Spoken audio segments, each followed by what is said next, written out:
பொதுவாக பேய் அப்படின்னா இருளில் நடக்கிற அலட்சியமான பயம்தான் நினைவுக்கு வரும். ஆனால் உண்மையிலே பேய் அப்படி தான் இருக்கணும்னு யார் சொன்னாங்க?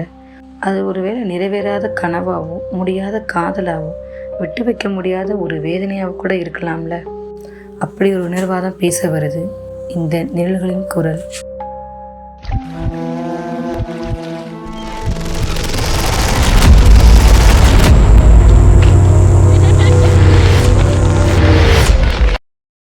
ஒரு எஃப்எம் ஸ்டேஷனில் ஆர்ஜேவாக ஒர்க் பண்ணுறாரு சயன்.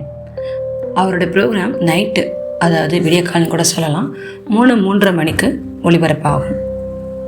அந்த டைமில் தொடர்ந்து அவருக்கு காலர்ஸ்லாம் கால் பண்ணுவாங்க, அவரும் பேசுவார், அவங்களுக்கான பாடல்களும் ஒளிபரப்பப்படுவாங்க. அப்படி தான் ஒரு ஃபோன் கால் அவர் லைஃபையே மாற்றிருச்சு. எப்பயும் போலவே வழக்கமாக 3:03க்கு ப்ரோக்ராமை ஸ்டார்ட் பண்ணுறாரு. அப்போது கரெக்டாக ஒரு ஃபோன் கால் வருது.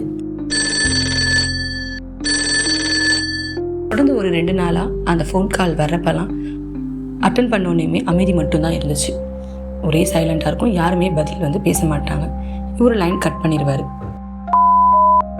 ஆனால் ஒரு நாள் அதே நம்பர்லேருந்து ஃபோன் வந்தப்போ ஒரு பொண்ணோட குரல் கேட்குது. அந்த பொண்ணு, நீங்கள் கேட்டீங்களா, நீங்கள் கேட்டீங்களா, இந்த வார்த்தையை மட்டும் 2 தடவை சொல்லிட்டு கட் பண்ணிடுறா. யார் பேசுகிறீங்க, நீங்கள் யார், நாங்கள் என்ன கேட்கணும்? இவர் திரும்ப திரும்ப கேட்கும்போது அவங்க பதிலே சொல்லலை. இவரும் அதை சாதாரணமாக எடுத்துகிட்டு விட்டுறாரு. ஒரு நாள் அவங்க ஆஃபீஸோட பழைய ஃபோல்டர்ஸ் எல்லாம் எடுத்து பார்த்துட்ருக்காரு. 2009 நடந்த ஆடிஷன் கிளிப்ஸ் எல்லாம் வந்திருக்கு. அவர் கரண்ட்டில் இருக்கிறது 2011. அந்த கிளிப்பில் எப்பயும் ரெகுலராக பேசுகிற அந்த பொண்ணோட குரல் அதில் பதிவாயிருக்கு. பேர் சதா அப்படின்னு போட்டிருக்கு. கூடவே ஒரு நியூஸ் பேப்பரும் அங்கே இருந்துச்சு. அந்த நியூஸ் பேப்பரில் ஆஸ்பிரிங் ஆர்ஜே சதா சூசைட் அப்படின்னு போட்டிருக்கு. அதை பார்த்தோன்னே ரொம்ப ஷாக் ஆகிட்டாரு. என்னன்னே அவருக்கு புரியலை. அப்போ அந்த நியூஸை எடுத்து படித்து பார்க்குறாரு. அப்போ தான் அதில் போட்டிருக்கு, சதா அப்படின்ற பொண்ணுக்கு ஆர்ஜே ஆகணும் அப்படின்ற ஆசை இருந்திருக்கு. ஆனால் அதுக்கு அவங்க வீட்டில் யாருமே சப்போர்ட் பண்ணலை. ஆனால் இந்த பொண்ணு அவளால் முடிஞ்ச அளவுக்கு எல்லா பக்கமே ட்ரை பண்ணுறா. அவளோட ஆடியோ கிளிப்ஸையும் அப்ளிகேஷனையும் எல்லா எஃப்எம் ஸ்டேஷனுக்கும் அனுப்பி வைக்கிறா. சான்ஸ் கிடைக்குமான்னு ரொம்ப நாளாகவே ஏங்கிட்டுருக்கா. அதே சமயம் அந்த பொண்ணு ஒரு பையனை லவ் பண்ணுறா. அந்த பையனை வீட்டை எதிர்த்து கல்யாணம் பண்ணுறா. கல்யாணத்துக்கு அப்புறம் தான் தெரியுது அந்த பையனால் அந்த பொண்ணு ரொம்பவே ஏமாற்றப்பட்டிருக்கா.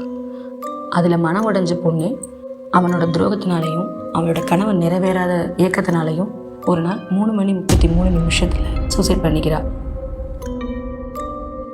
அவள் சூசைட் பண்ணுறதுக்கு முதல் நாள் தான் ஆடிஷனுக்கான ஆடியோவை இந்த எஃப்எம் ஸ்டேஷனுக்கு அனுப்பியிருக்கா.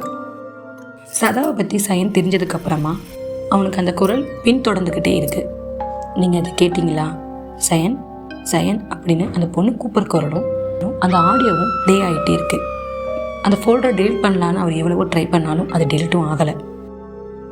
ஒரு நாள் சதாவோட ஆத்மா, இந்த மைக் என்னோட கனவு, நீ என் கனவோட சாட்சி சயன் அப்படின்னு சதாவோட ஆத்மா சொல்லுது. அப்போது சயன் சிரிச்சுட்டே சொல்கிறாரு, உன் கனவை இப்போ உலகமே கேட்குது சதா அப்படின்னு சொல்கிறாரு. அப்போ அவள், ஆனால் சயன், இனி நான் நீயாக இருந்து என் கனவோட வாழப்போகிறேன். அந்த வார்த்தைக்கு அப்புறம் சயன் அங்கே இல்லை. மறுநாள் காலையில் எஃப்எம் ஸ்டேஷனில் ஆர்ஜே சயன் இல்லை.